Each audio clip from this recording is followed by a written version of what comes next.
Hi നമസ്കാരം, എല്ലാവരും സുഖമായിട്ടിരിക്കുന്നോ? MSW ബേസ് ചെയ്തിട്ട് ഞാനൊരു വീഡിയോ മുൻപ് ചെയ്തിട്ടുണ്ടായിരുന്നു. അതിൻ്റെ കമൻസൊക്കെ ഞാനിങ്ങനെ വായിച്ചുകൊണ്ടിരുന്നപ്പം എനിക്ക് മനസ്സിലായി ഒരുപാട് സംശയങ്ങളുണ്ട്. എൻ്റെ പ്രൊഫഷൻ സംബന്ധിച്ചും സംശയങ്ങൾ ഇങ്ങനെ ഒരുപാട് ആളുകൾ ചോദിക്കാറുമുണ്ട്. അപ്പോൾ ഞാൻ വിചാരിച്ചു എൻ്റെ പ്രൊഫഷനെക്കുറിച്ച് ഒരു വീഡിയോ ചെയ്യാമെന്ന്. കുറേ നാളായിട്ട് വിചാരിക്കുന്നുണ്ട്, സമയം കിട്ടിയില്ല ചെയ്യാനായിട്ട്. ഓക്കെ, എൻ്റെ പ്രൊഫഷൻ എന്ന് വെച്ചാൽ ഞാൻ ഒരു സ്റ്റുഡൻറ്റ് കൗൺസിലറാണ്. ഞാൻ കാരന്തൂർ, അതായത് കോഴിക്കോട് ജില്ലയിലെ കാരന്തൂർ മർക്കസ് കോളേജിലാണ് വർക്ക് ചെയ്യുന്നത് സ്റ്റുഡൻറ്റ് കൗൺസിലറായിട്ട്.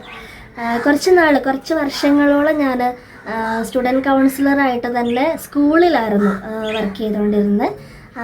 പല സ്കൂളിലാണ്. അത് കോഴിക്കോട് ജില്ലാ പഞ്ചായത്തിൻ്റെ ഒരു പ്രൊജക്റ്റിലാണ് വർക്ക് ചെയ്തുകൊണ്ടിരുന്നത്. സ്കൂൾ കൗൺസിലർമാർ തന്നെ പല ടൈപ്പ് ഉണ്ട്. അതിലൊന്ന് എൻ്റെ അറിവിൽ കേട്ടോ, ഒന്ന് ICDS കൗൺസിലർമാരുണ്ട്. അതായത് വനിതാ ശിശു വികസന വകുപ്പിൻ്റെ കീഴിൽ വർക്ക് ചെയ്യുന്ന കൗൺസിലേഴ്സ് ഉണ്ട്. അതുപോലെ തന്നെ കോഴിക്കോട് ജില്ലാ പഞ്ചായത്തിൻ്റെ സ്കൂൾ കൗൺസിലർമാരും ഉണ്ട്.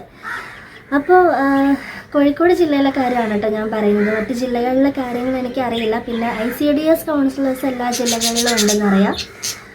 അപ്പോൾ ഞാൻ അതുപോലെ ജില്ലാ പഞ്ചായത്തിൻ്റെ ഒരു കൗൺസിലറായിട്ടാണ് വർക്ക് ചെയ്തുകൊണ്ടിരുന്നത്.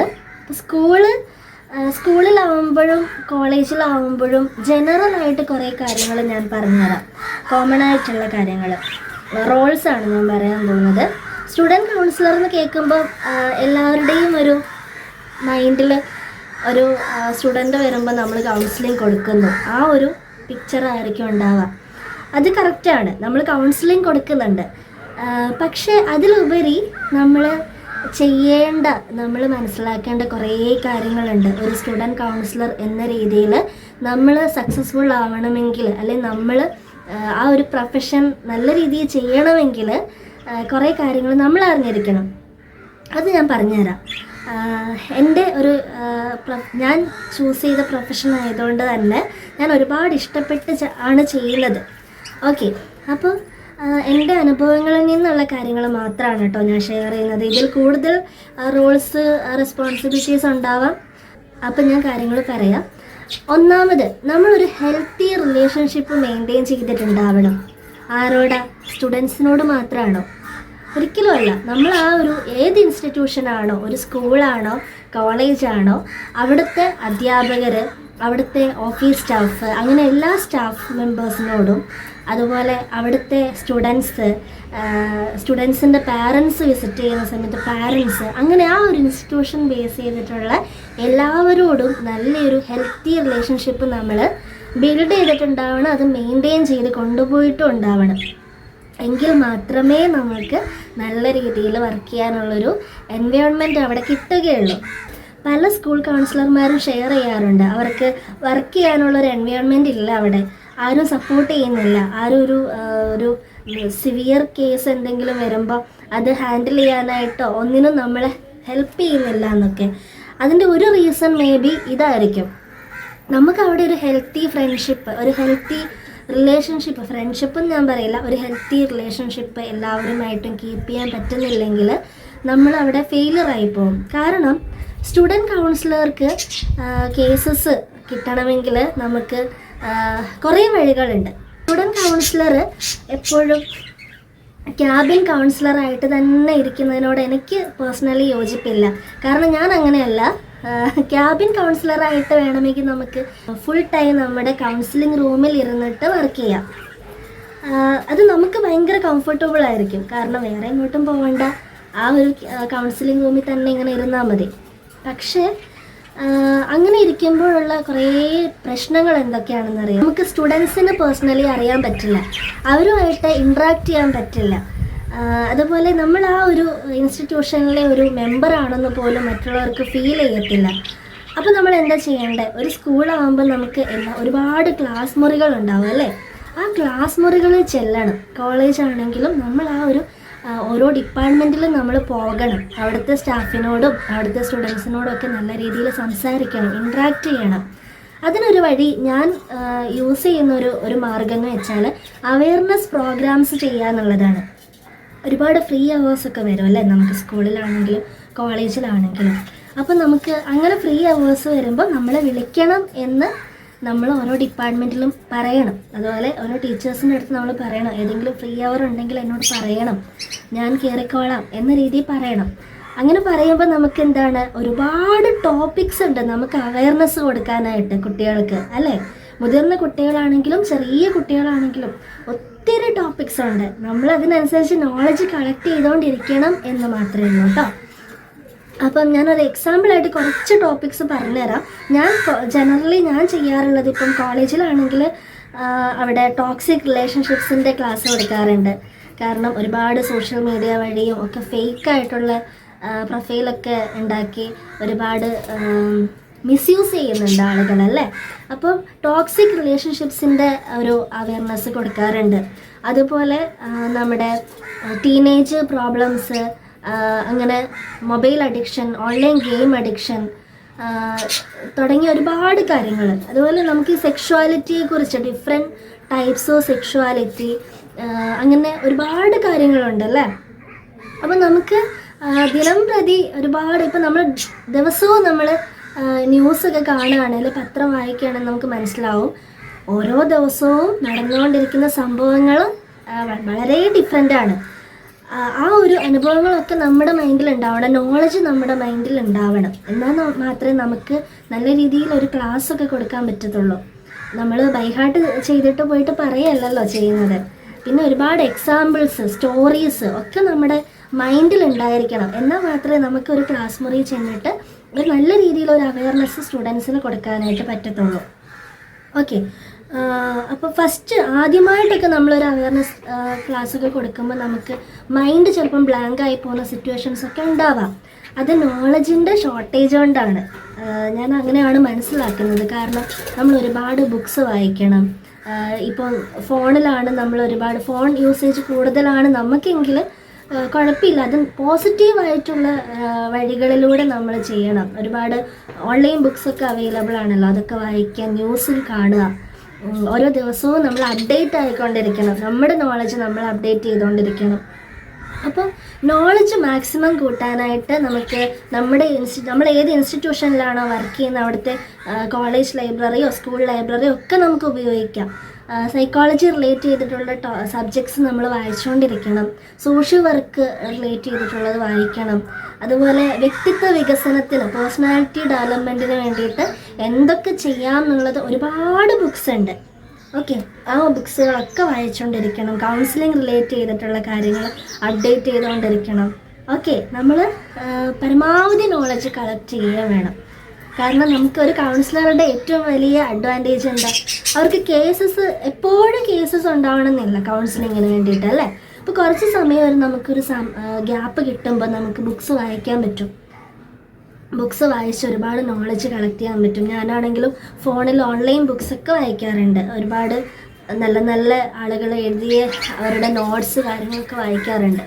അപ്പോൾ നമുക്ക് ഒരു MSW 2 വർഷം PG ചെയ്തതുകൊണ്ടോ അല്ലെങ്കിൽ MSc 2 വർഷം സൈക്കോളജി പഠിച്ചതുകൊണ്ടോ ഒരിക്കലും നോളജ് കിട്ടണമെന്നില്ല. ബേസിക് ആയിട്ടുള്ള കാര്യങ്ങൾ മാത്രമേ നമ്മൾ പഠിക്കുന്നുള്ളൂ. അത് ജസ്റ്റ് ഒരു ക്വാളിഫിക്കേഷൻ മാത്രമാണ്. നമ്മൾ അഡീഷണൽ ആയിട്ട് നോളജ് കളക്ട് ചെയ്തുകൊണ്ടിരിക്കണം. ഓക്കെ, അതിപ്പോൾ ഏത് പ്രൊഫഷനാണെങ്കിലും നമ്മൾ ഒരു കോഴ്സ് പഠിച്ചതുകൊണ്ട് കംപ്ലീറ്റ് നോളജ് നമുക്ക് ഉണ്ടായിരിക്കണം എന്നില്ല. നമ്മൾ മാക്സിമം അതിൻ്റേതായ, എനിക്ക് തോന്നുന്നു ഡിപ്ലോമ കോഴ്സസൊക്കെ ഒരുപാട് പേര് ചെയ്യുന്നുണ്ട്, നല്ലതാണ്. പക്ഷെ അതിലും എനിക്ക് യൂസ്ഫുള്ളായിട്ട് തോന്നിയത് നല്ല നല്ല എഴുത്തുകാരുടെ ബുക്സ് വായിക്കുന്നതാണ്, സൈക്കോളജി റിലേറ്റഡ് ആയിട്ടുള്ളതും ഒക്കെ.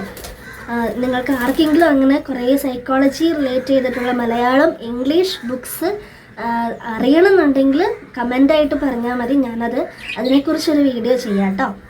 ഓക്കെ, അപ്പോൾ സ്റ്റുഡൻറ്റ് കൗൺസിലർ എന്ന പോസ്റ്റിൽ നല്ല രീതിയിൽ വർക്ക് ചെയ്യണമെങ്കിൽ ആദ്യം ചെയ്യേണ്ടത് ഈ ഒരു കാര്യമാണ്. നല്ലൊരു റിലേഷൻഷിപ്പ്, ഹെൽത്തി റിലേഷൻഷിപ്പ് ബിൽഡ് ചെയ്യുക, മെയിൻറ്റെയിൻ ചെയ്യുക എല്ലാവരോടും.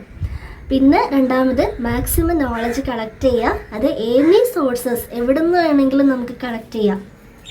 മൂന്നാമത്തെ കാര്യം ഞാൻ പറയാം, നമ്മൾ ഈ അവയർനെസ് ക്ലാസ്സുകൾ കൊടുക്കുന്നതോടൊപ്പം നമ്മൾ ചെയ്യുന്ന മറ്റൊരു കാര്യം കൗൺസിലിംഗ് ചെയ്യുക എന്നുള്ളതാണ്. ഈ കൗൺസിലിംഗ് ചെയ്യണമെങ്കിൽ ഒരു കുട്ടി നമ്മുടെ അടുത്ത് വരികയാണ്, ആദ്യം വന്നു, ആ കുട്ടിയുടെ കാര്യങ്ങളൊക്കെ ഓപ്പണായിട്ട് ഷെയർ ചെയ്യണം, അല്ലെങ്കിൽ അവനെ കംപ്ലീറ്റ് ഒരു തുറന്ന പുസ്തകമായിട്ട് നമുക്ക് കിട്ടണമെങ്കിൽ കറക്റ്റ് ഒരു പ്രൈവസി ആ കുട്ടിക്ക് കിട്ടിയിട്ടുണ്ടാവണം. പല കൗൺസിലർമാരും ഷെയർ ചെയ്തിട്ടുള്ള ഒരു പ്രശ്നം പല സ്കൂളുകളിലും കൗൺസിലിംഗ് റൂം ഇല്ല എന്നുള്ളതാണ്. അത് വലിയൊരു ഫാൾട്ട് തന്നെയാണ്. അങ്ങനെ ഒരു പ്രശ്നം നിങ്ങളുടെ ഇൻസ്റ്റിറ്റ്യൂഷനുണ്ടെങ്കിൽ നിങ്ങളത് മാറ്റാനായിട്ട്, ആ ഒരു പ്രശ്നം പരിഹരിക്കാൻ ഒരുപാട് തവണ നിങ്ങൾ ട്രൈ ചെയ്തുകൊണ്ടേയിരിക്കണം. കാരണം ഒരു കൗൺസിലിംഗ് റൂം നമുക്കുള്ളപ്പം കിട്ടുന്ന ഒരു നമുക്ക് കോൺഫിഡൻഷ്യാലിറ്റി മെയിൻറ്റെയിൻ ചെയ്യണം എന്നാണല്ലോ കൗൺസിലിങ്ങിൽ പറയുന്നത്. അപ്പോൾ ആ ഒരു കുട്ടിക്കാണെങ്കിലും കംപ്ലീറ്റ് ഒരു പ്രൈവസി ഫീൽ ചെയ്തുകൊണ്ട് ഒരു തുറന്ന പുസ്തകമായിട്ട് സംസാരിക്കണമെങ്കിൽ നമ്മൾ ആ ഒരു എൻവയോൺമെൻറ്റ് ആ കുട്ടിക്ക് കൊടുത്തിട്ടുണ്ടാവണം.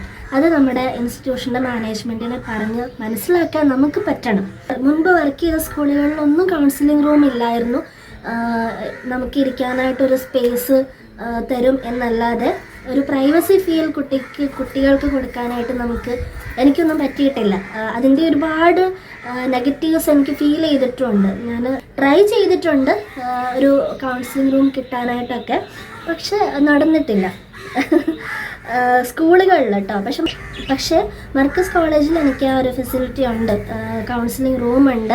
അതിൻ്റെ അഡ്വാൻറ്റേജസ് പറയാൻ പറ്റത്തില്ല. കാരണം ഒരു കുട്ടി വന്നാൽ തന്നെ അവന് ഓപ്പണായിട്ട്, അല്ലെ ആ കുട്ടിക്ക് ഓപ്പണായിട്ട് എല്ലാ കാര്യങ്ങളും ഷെയർ ചെയ്യാനായിട്ട് പറ്റുന്നുണ്ട്. എനിക്ക് തന്നെ ഫീൽ ചെയ്യാറുണ്ട്. നമുക്ക് കോൺഫിഡൻഷ്യാലിറ്റി മെയിൻറ്റെയിൻ ചെയ്യണം എന്ന ഒരു ഉറച്ച ഒരു തീരുമാനത്തിൽ നമ്മൾ വർക്ക് ചെയ്യുന്ന ഒരാളാണെങ്കിൽ നമുക്കതിൻ്റെ സന്തോഷം വളരെ വലുതായിരിക്കും. ഈ കോൺഫിഡൻഷ്യാലിറ്റി മെയിൻറ്റെയിൻ ചെയ്യണം എന്ന് ഉദ്ദേശിക്കുന്നത് കൊണ്ട് നമ്മൾ മനസ്സിലാക്കേണ്ട മറ്റൊരു കാര്യം, സ്റ്റുഡൻസിന് നമ്മുടെ മേലൊരു ട്രസ്റ്റ് ഉണ്ടായിരിക്കണം. ആ ട്രസ്റ്റ് നമ്മൾ ഒരിക്കലും കളയാൻ പാടില്ല. കാരണം സ്റ്റുഡൻസ് വരുമ്പോഴേ ചോദിക്കുക എന്താണെന്നറിയാം, മിസ് ആരോടെങ്കിലും പറയോ ഞാൻ പറയുന്ന കാര്യം, എൻ്റെ വീട്ടിൽ വിളിച്ച് പറയോ, അല്ലെങ്കിൽ എൻ്റെ ടീച്ചേഴ്സിനോട് പറയോ, മറ്റാരോടെങ്കിലും ഒക്കെ മിസ് ഷെയർ ചെയ്യോ, മിസ് ആ ടീച്ചറുമായിട്ട് നല്ല കമ്പനിയല്ലേ, ആ ടീച്ചറോട് പോയി പറയോ. അങ്ങനെ ഒരുപാട് സംശയങ്ങൾ സ്റ്റുഡൻസിനുണ്ടാവും. അവർക്ക് ആ ഒരു ട്രസ്റ്റ് ഫീല് കിട്ടണമെങ്കിൽ നമ്മുടെ അടുത്ത് വന്ന പ്രീവിയസ് കേസസ്, നമ്മൾ ഏത് സമയം തൊട്ടാണോ വർക്ക് ചെയ്യുന്നത് ആ സമയം തൊട്ടേ നമ്മൾ ഈ കോൺഫിഡൻഷ്യാലിറ്റി മെയിൻറ്റെയിൻ ചെയ്തിട്ടുണ്ടായിരിക്കണം. നമ്മൾ കുട്ടികളുടെ പേഴ്സണൽ കാര്യങ്ങൾ, നമുക്ക് തന്നെ പരിഹരിക്കാൻ പറ്റുന്ന കാര്യങ്ങളിൽ മറ്റാരെയും ഉൾപ്പെടുത്താതിരിക്കുക. പാരൻസിൻ്റെ അടുത്ത് നമ്മൾ ഇൻഫോം ചെയ്യേണ്ട കാര്യങ്ങളുണ്ടെങ്കിൽ കുട്ടികളോട് അതിനെക്കുറിച്ച് പറഞ്ഞതിന് ശേഷം മാത്രം നമ്മളത് അവരെ ഇൻഫോം ചെയ്ത് അവരെ വിളിച്ചു വരുത്തി സംസാരിച്ച് ക്ലിയർ ചെയ്യുക. അതല്ലാതെ ആ കുട്ടി വിശ്വസിച്ച് പറയുന്ന ഒരു കാര്യം ഒരു കാരണവശാലും വേറൊരാളോട് പറയാൻ പോകരുത്. അത് നമ്മളാണെങ്കിലും നമ്മൾ വിശ്വസിച്ച ഒരാളോട് ഒരു കാര്യം പറയുമ്പോൾ അത് ആ കേൾക്കുന്നയാൾ എല്ലാവരോടും പോയി പറയുകയാണ്, അത് ഫ്ലാഷ് ആക്കുകയാണ്. അപ്പോൾ പിന്നെ നമുക്ക് അവരെ വിശ്വസിക്കാൻ പറ്റുമോ? പിന്നീട് ഒരിക്കലും പറ്റത്തില്ല.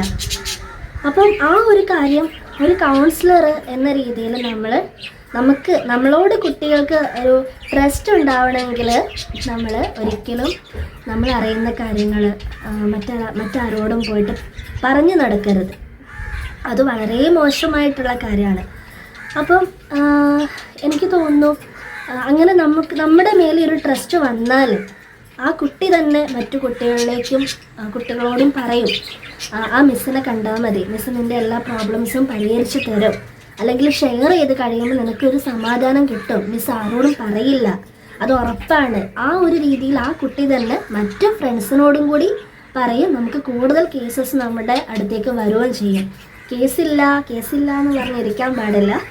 നമ്മൾ ഈ പറയുന്ന കൗൺസിലിങ്ങിൻ്റെ കുറേ എത്തിക്സ് കാര്യങ്ങളൊക്കെ നമ്മൾ മെയിൻറ്റെയിൻ ചെയ്തിട്ടുണ്ടായിരിക്കണം. അങ്ങനെ ആകുമ്പോൾ നമ്മളിലേക്ക് ആളുകൾ വരും. ഓക്കെ, നമ്മളിനിയിപ്പം വീട്ടിലാണ് പ്രാക്ടീസ് ചെയ്യുന്നതെന്ന് വിചാരിച്ചോ, കൗൺസിലറായിട്ട് പുറത്തൊരു ക്ലിനിക്കിലാണെന്ന് വിചാരിച്ചോ, എങ്കിലും നമ്മൾ ആ മുതിർന്ന ആളാണ് വരുന്നതെന്ന് വിചാരിച്ചോ, അവരോടും ഈ ഒരു ട്രസ്റ്റ് എലമെൻറ്റ് കീപ്പ് ചെയ്യാനായിട്ട് ശ്രദ്ധിക്കണം.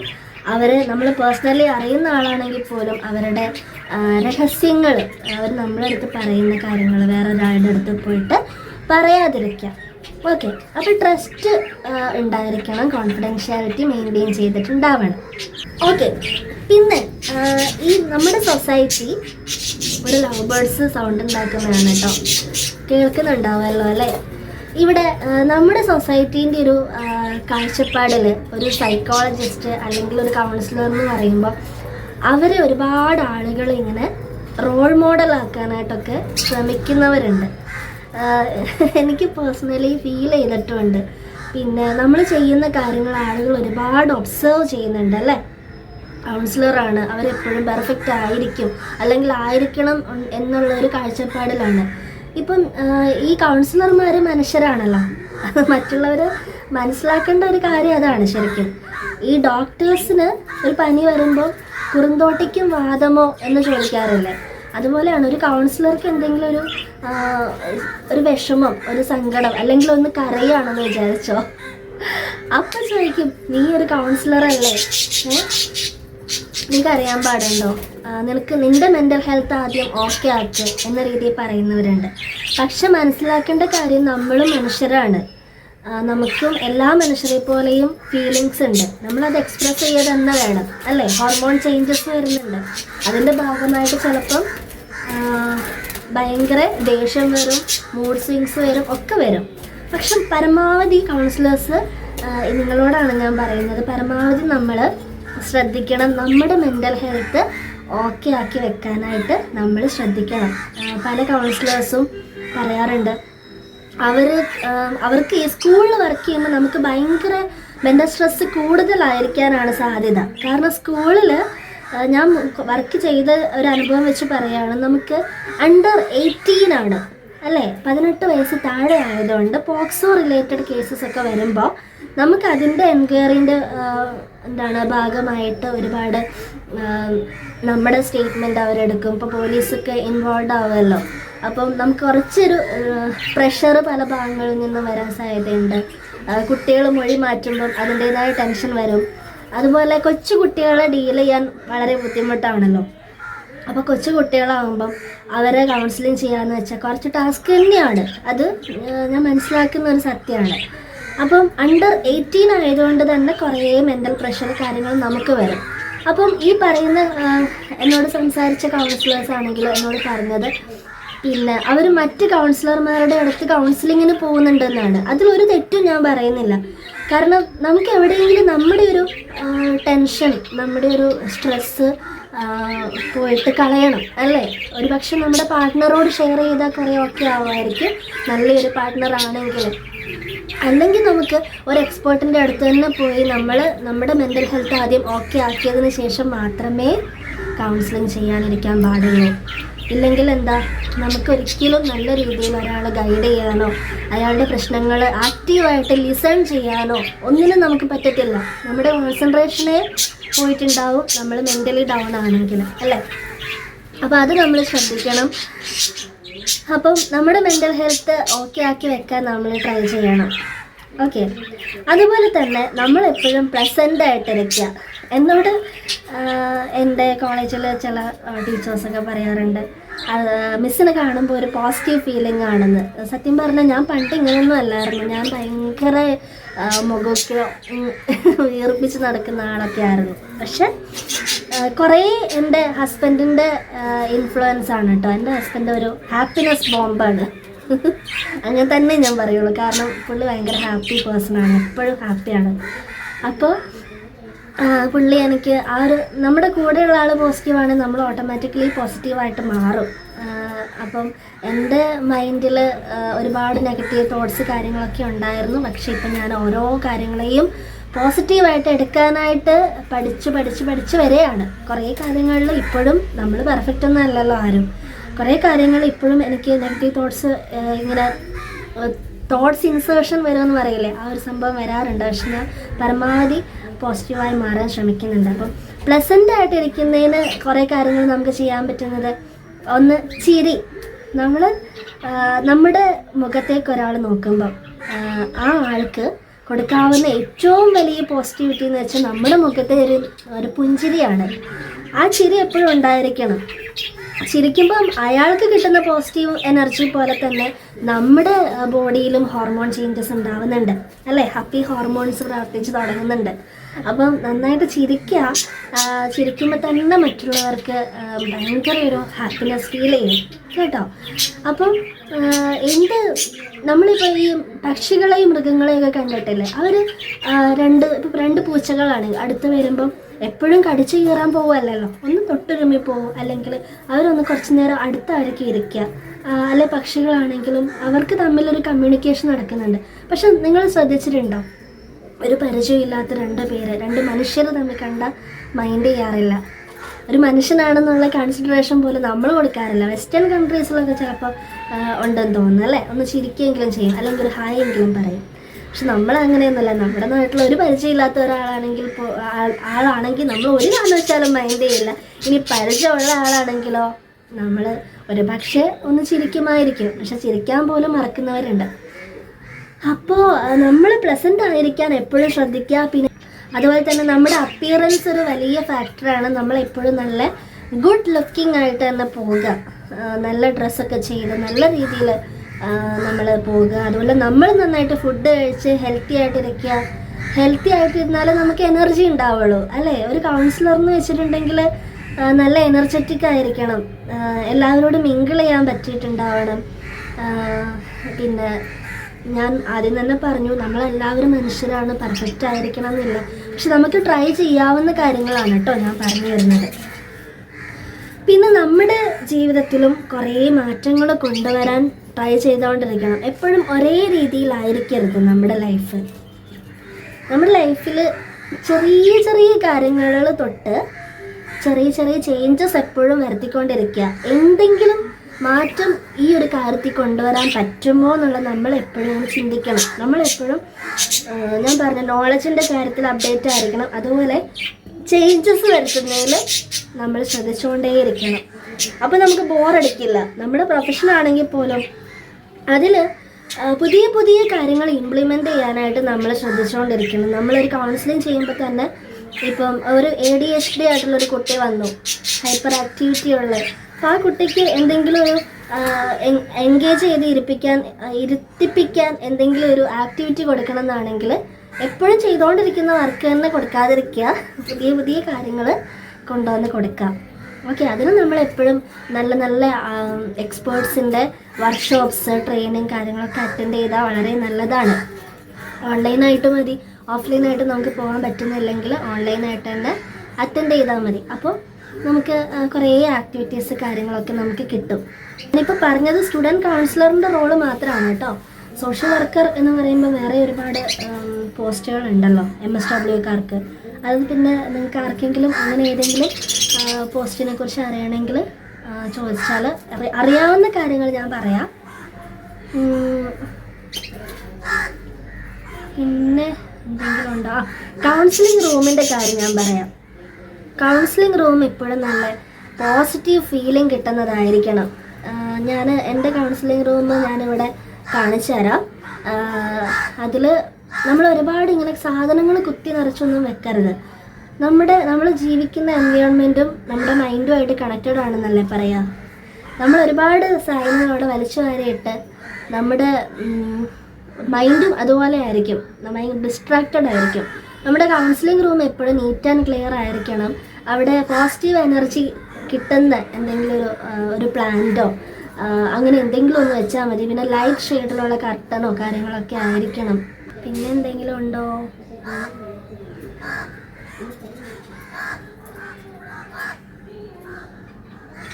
അപ്പോൾ ഇത്രയേ ഉള്ളൂ.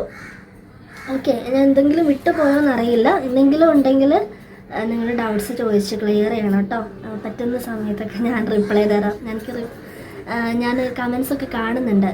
ചിലപ്പോൾ ഞാൻ കമൻസിന് താഴെ റിപ്ലൈ തന്നില്ലെങ്കിലും വീഡിയോ ആയിട്ട് ചെയ്യാം കേട്ടോ. Okay, thank you, by.